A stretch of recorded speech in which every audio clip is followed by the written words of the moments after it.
মিথ্যা মামলা, তাদের মন মতো কোর্ট এবং শেখানো মিথ্যা সাক্ষীর মাধ্যমে তাদেরকে সাজা দেওয়ার জন্য আবার শাহবাগে আসর বসালো। যারা শাহবাগী, বাংলাদেশের মানুষ যখন নির্যাতিত হয় তখন তারা চুপ থাকে, কিন্তু যখন তাদের মন মতো কারো উপরে কিছু হয় তখন তারা গর্ত থেকে বের হয়ে এসে চিৎকার শুরু করে।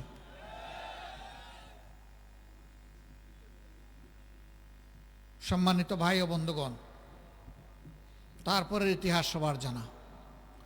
জামাতে ইসলামীর উপরে এই বিপদ যখন আসলো, আমরা তখন আমাদের রাজনৈতিক বন্ধুদেরকে অনুরোধ করেছিলাম, বিপদের ঢেউ জামাত পর্যন্ত থামবে না, এই ঢেউ সবাইকে ভাসিয়ে নিয়ে যাবে যদি আমরা সম্মিলিতভাবে ঠেকাতে না পারি। আমরা আমাদের আহাজারি শোনাতে পারিনি, বুঝাতে পারিনি। একের পর এক প্রতিহিংসামূলক রায়ের মাধ্যমে আদালতকে ব্যবহার করে জামাতে ইসলামের নেতৃবৃন্দকে ফাঁসি দেওয়া হলো, 5 জনকে ফাঁসিতে ঝুলানো হলো, তাদের নিয়েও অনেক নাটক করা হলো। একবারের জন্য তারা নথি স্বীকার করেন কিনা, সরকারের কাছে ক্ষমা চান কিনা, প্রাণ ভিক্ষা চান কিনা। আলহামদুলিল্লাহ, যারা আল্লাহর জন্যে, মানবতার জন্য লড়াই করে তারা আল্লাহ ছাড়া কাউকে পরোয়া করে না। আল্লাহর এই বান্দারা মাথা উঁচু করে সেদিন বলেছিলেন, আমরা মাথা একটা জায়গায় নত করি, তিনি আমাদের প্রভু, তিনি আমাদের স্রষ্টা আল্লাহ রাব্বুল আলামিন।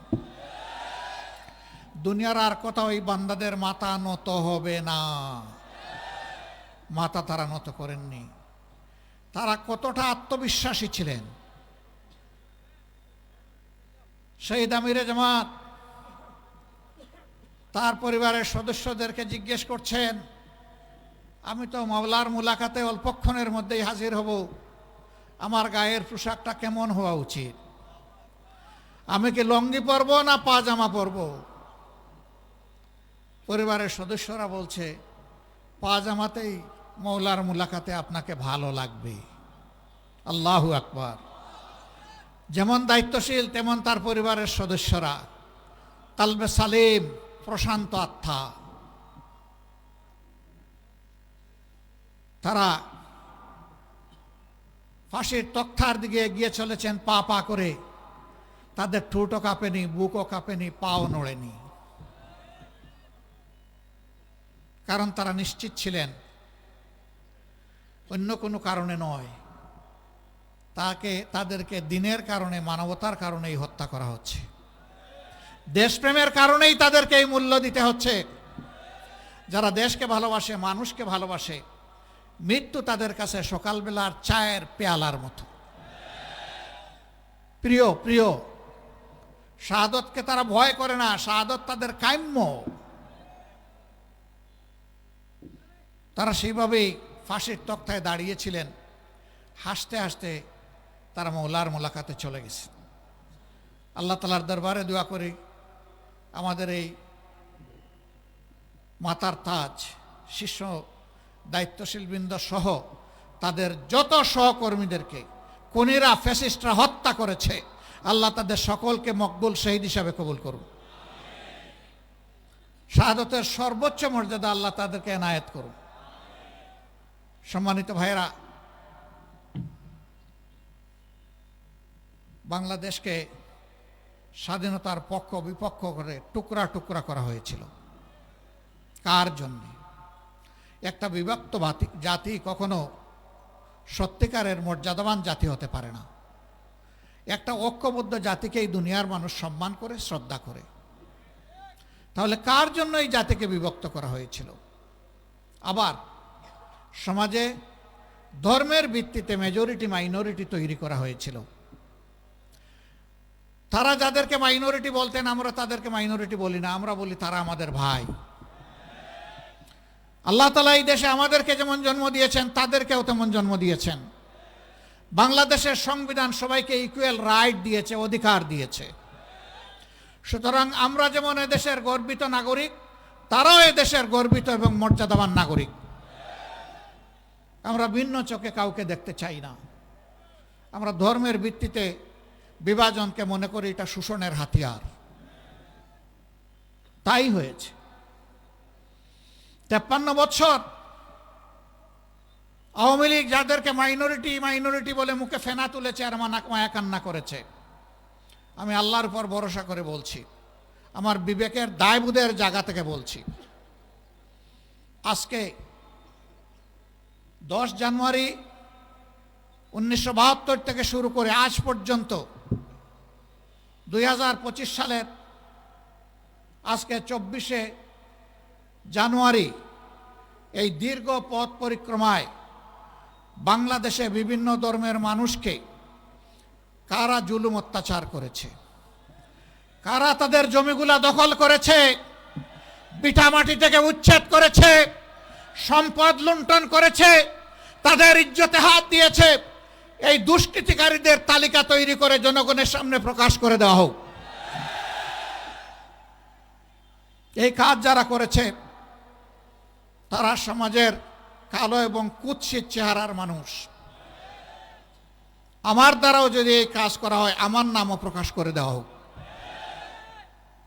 বাংলাদেশের জনগণ জানুক এরা কারা, এই খুনি ধোঁকাবাজ কে, এটা বাংলাদেশের মানুষকে জানতে হবে। আপনাদের এই বৃহত্তর রংপুরের পীরগঞ্জে মৎস্যপল্লীতে কয়েক বছর আগে গরু লুণ্ঠন করে কারা গরিবদের ঘর বাড়িতে আগুন ধরিয়েছিল আপনারা নিশ্চয়ই জানেন। যুবলীগ নেতার নেতৃত্বে এই অপকর্ম করা হয়েছিল। এইভাবে বাংলাদেশের যত জায়গায়, দিনাজপুরের সাঁওতালপল্লী, ব্রাহ্মণবাড়িয়ার অমুসলিম ভাইদের উপর হামলা, গড়বাড়িতে লুণ্ঠন এবং অগ্নিসংযোগ, রামুতে বৌদ্ধ সম্প্রদায়ের তাদের মঠ ভাঙচুর করা, গড়বাড়িতে হামলা এবং অগ্নিসংযোগ করা, এই সকল অপকর্মের সাথে ক্ষমতাসীন আওয়ামী লীগের দুর্বৃত্তরা জড়িত ছিল। কিন্তু আফসোসের বিষয়, যা কিছু ক্ষতি হয়, চুরি হয়, হারিয়ে যায়, কেষ্ট বেটাই দায়ী। সব কিছুর জন্য জামাতে ইসলামী দায়ী। সবার আগে জামাতে ইসলামীর নাম আসে।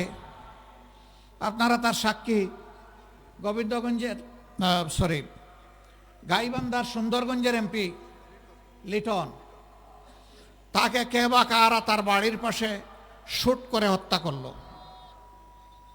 প্রধানমন্ত্রী তৎকালীন সংসদে দাঁড়িয়ে বললেন, এই কাজ জামাত শিবির করেছে, আমার লিটনকে খুন করেছে। তাণ্ডব চালানো হলো, আমাদের নিরীহ নেতাকর্মীদেরকে গ্রেফতার করে রিমান্ডে নিয়ে শারীরিক, মানসিক, আর্থিক নির্যাতন করা হলো। আমরা বললাম যে এই ধরনের নাপাক কাপুরুষোচিত কাজ আমরা করি না, আমরা করি নাই। তৎকালীন আইজি একই চিৎকার মারলেন। দিন শেষে কি হলো?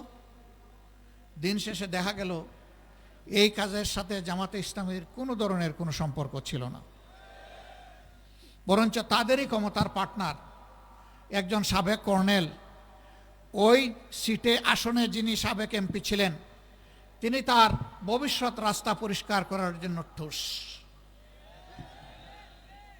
হত্যাকারী তিনি ছিলেন। আমার সাথে তার কোর্ট গারদে দেখা হয়েছিল।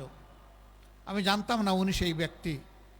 দেখলাম যে অনেক লম্বা চুল রেখেছেন, লাঠি একটা হাতে নিয়েছেন, কিছু ভদ্রলোকের চেহারা, এক কোনায় বসে আছেন, আমি আরেক জায়গায় বসে আছি। ওনাকে জিজ্ঞেস করলাম যে আপনার পরিচয়? তিনি বললেন আমি কর্নেল অমুক। বললাম ঘটনা কি গাইবান্ধার? তিনি বললেন হ্যাঁ। বিচারে প্রমাণ হলো যে তিনি খুনি। মাঝখানে জামাতে ইসলামী, ইসলামী ছাত্র শিবিরের কর্মীদের উপর যে নির্যাতন চালানো হলো, তাদের জীবন থেকে যে মূল্যবান দিনগুলা কেড়ে নিল, তাকে আজ আমাদেরকে ফিরিয়ে দেবে। এই ধরনের প্রত্যেকটা ঘটনায় আমাদেরকে দায়ী করে কথা বলা হয়। আমরা আল্লাহকে ভয় করি। যারা আল্লাহকে ভয় করে তাদের হাতে মানুষের জীবন, সম্পদ এবং ইজ্জত সম্পূর্ণ নিরাপদ।